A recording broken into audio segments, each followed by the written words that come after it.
नमस्कार। आज मैं आपको भारत की अर्थव्यवस्था की प्रमुख विशेषताओं के बारे में बताने जा रही हूँ। Basic features of Indian economy. Bharat एक विकासशील देश है। यह एक मिश्रित अर्थव्यवस्था है जहाँ सार्वजनिक और निजी क्षेत्र दोनों का सह अस्तित्व है। यह अगर जीडीपी के हिसाब से देखें तो विश्व में भारत का स्थान 7वां है।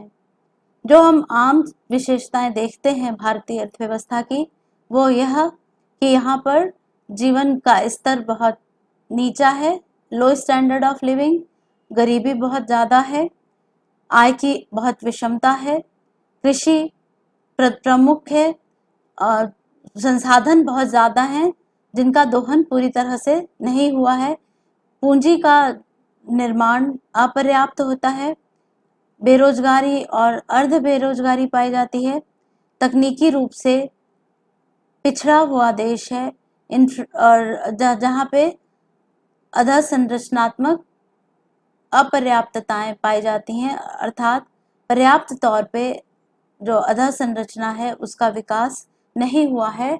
यह एक द्वैध अर्थव्यवस्था है।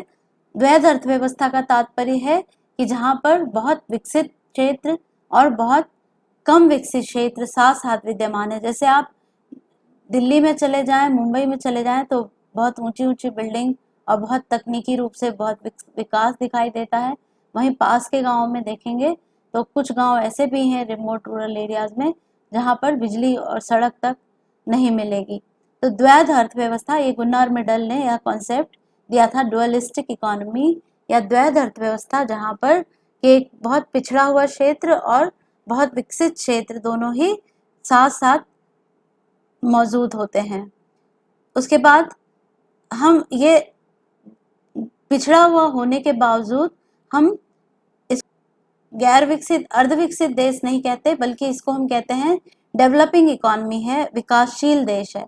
विकासशील देश क्या होता है? ऐसा देश जहां पूंजी की निर्माण तो नीचा होता है और जनसंख्या की दर बहुत ऊंची होती है और इसके प्राकृतिक संसाधनों की ग्रोथ रेट भी बहुत नीची होती है उसके तुलना में, और ये विकास के पथ पर अग्रसर होता है, इसलिए इसे हम विकासशील अर्थव्यवस्था कहते हैं। पूरी तरह एक जो अगर हम एक कोई अर्धविकसित की बात करें तो एक स्टैग्नेंट इकोनॉमी या पूरी तरह से जड़ अर्थव्यवस्था नहीं है, उसमें विकास हो रहा है, वैसी अर्थव्यवस्था को हम विकासशील अर्थव्यवस्था कहते हैं। अर्धविकसित नहीं, अर्धविकसित का मतलब है विकास रुक गया है। आपको मैं पहले भी एक वीडियो में बता चुकी हूँ किस तरह से भारतीय अर्थव्यवस्था का बहुत औपनिवेशिक शोषण हुआ, जिससे जब 1947 में जब स्वतंत्रता मिली तो अर्थव्यवस्था बहुत टूटी हुई थी,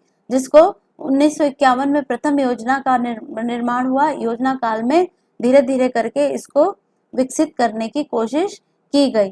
तो यह निरंतर विकास के पथ पर अग्रसर है। अब इसमें दो तरह के चेंजेस दिखाई देते हैं, एक परिमाणात्मक परिवर्तन और दूसरा संरचनात्मक परिवर्तन, क्वांटिटेटिव चेंज और स्ट्रक्चरल चेंज। अब क्वांटिटेटिव चेंज में क्या क्या क्या चीज है? Annual growth rate of NNP first 5 decades of planning was 4.3% और इन 2016-17 इट इज 7.1%। तो increase in national income, increase in per capita income, increase in agriculture and industrial output. इसका क्या मतलब हुआ? राष्ट्रीय आय में वृद्धि हुई है, प्रति व्यक्ति आय में वृद्धि हुई है और कृषि और औद्योगिक उत्पादन में वृद्धि हुई है। डेटा आपको यहाँ स्लाइड्स पे दिख रहा है। फिर स्ट्रक्चरल या क्वालिटेटिव चेंज, संरचनात्मक परिवर्तन किस तरह का हुआ है? राष्ट्रीय आय के क्षेत्रीय संरचना, सेक्टोरल कंपोजिशन का मतलब है क्षेत्रीय संरचना, उसको मैं आगे आपको बताऊंगी क्या होती है, उसमें परिवर्तन आया है। व्यवसायिक संरचना में परिवर्तन आया है, मतलब प्राइमरी, सेकेंडरी और टर्शरी सेक्टर में, प्राथमिक, द्वितीयक और तृतीय क्षेत्रों में किस तरह के से जो कार्यशील जनसंख्या है उसका कितना भाग लगा हुआ है। बचत और निवेश में वृद्धि हुई है, आधारभूत और पूंजीगत उद्योगों में वृद्धि हुई है, और आर्थिक और सामाजिक पूंजी जैसे सिंचाई साधन, air water transport, production of electricity, इन सब में बढ़ोतरी हुई है।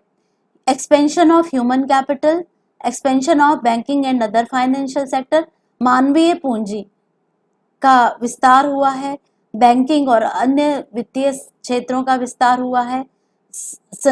इसमें जो सरकार की भूमिका है वह बहुत बड़ी है, और इसका न केवल उत्पादन में बल्कि वितरण में और अर्थव्यवस्था को नियंत्रक के रूप में सरकार की भूमिका बहुत अधिक रही है। अब एक्सपेंशन ऑफ ह्यूमन कैपिटल की बात हम करें या मानवीय पूंजी का विस्तार, तो हेल्थ की सर्विसेज, स्वास्थ्य सेवाओं में वृद्धि हुई है, शिक्षा की सेवाओं में वृद्धि हुई है, different types of school, college, university, different branches of science has been established and, और सामान्य जो सेवाएं हैं उनमें भी वृद्धि हुई है। एडल्ट लिटरेसी रेट में भी बढ़ोतरी हुई है। अब ऑक्यूपेशनल स्ट्रक्चर हम या व्यावसायिक संरचना की अगर हम बात करें, तो व्यावसायिक संरचना के का मतलब होता है, आप देखते हैं अर्थव्यवस्था में लोग भिन्न भिन्न तरीके के रोजगार करते हुए मिलेंगे आपको।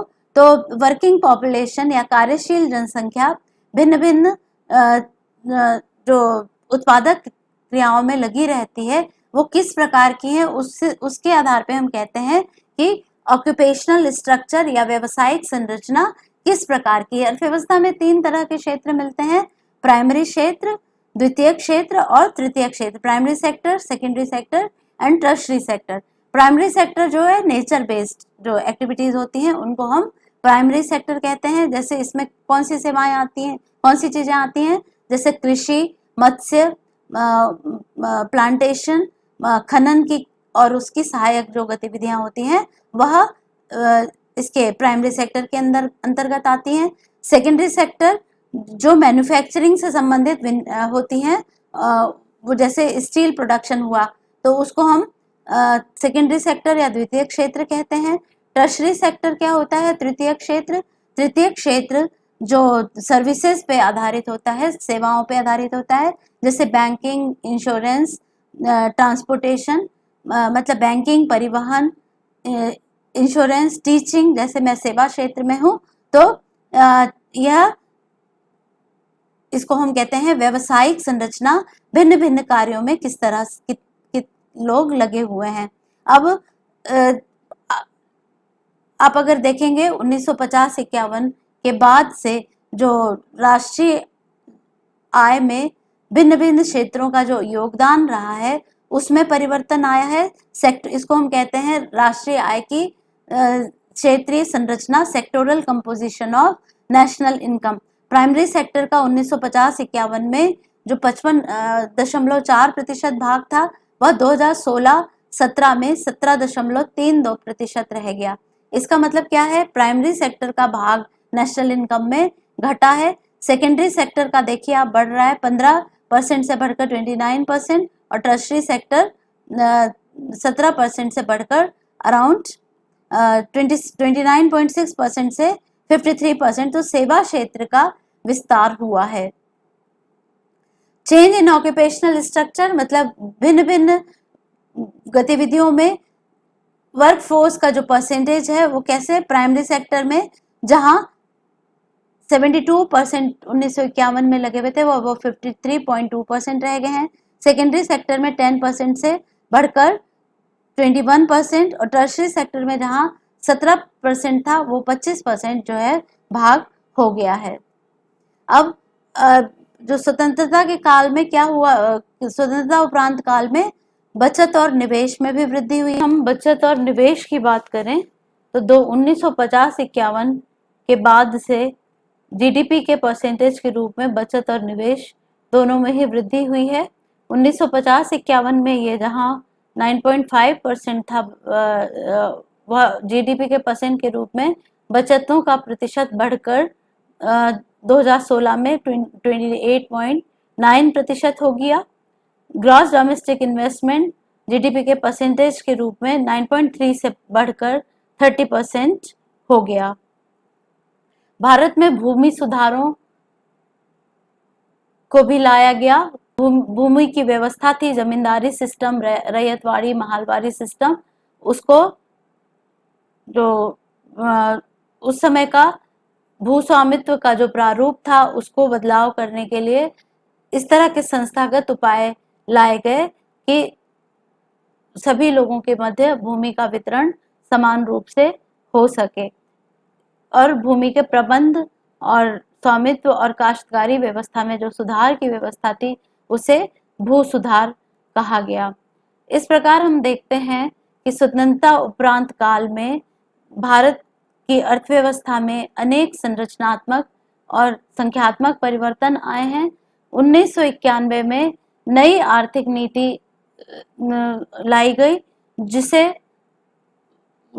जिसका उद्देश्य अर्थव्यवस्था को ज्यादा बाजार उन्मुख बनाना था और निजी और विदेशी निवेश की जो भूमिका थी उसको बढ़ाना इसका उद्देश्य था। तो जिस तरह की परिस्थितियां बदलती हैं कि उसके अनुसार भारतीय अर्थव्यवस्था में निरंतर परिवर्तन आते रहते हैं। अभी भी आप देख रहे हैं कि कोरोना पेंडेमिक के बाद के काल में अर्थव्यवस्था में बहुत परिवर्तन देखने को मिल रहे हैं।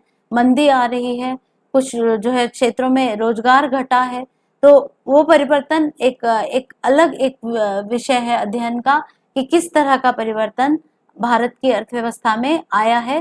तो इसीलिए हम कहते हैं कि अर्थशास्त्र एक बहुत ही डायनेमिक सब्जेक्ट है जो परिस्थिति के अनुसार बदल जाता है। तो यह आपको निरंतर एक पर्टिकुलर एक जगह पर ही आपको किसी एक टेक्स्ट बुक में आप निर्भर नहीं रह सकते हो कि भारत की अर्थव्यवस्था में क्या परिवर्तन आ रहा है, किस तरह का चेंजेस आ रहा है।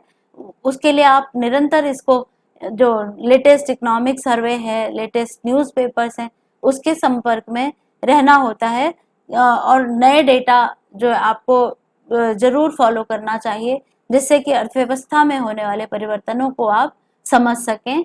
धन्यवाद।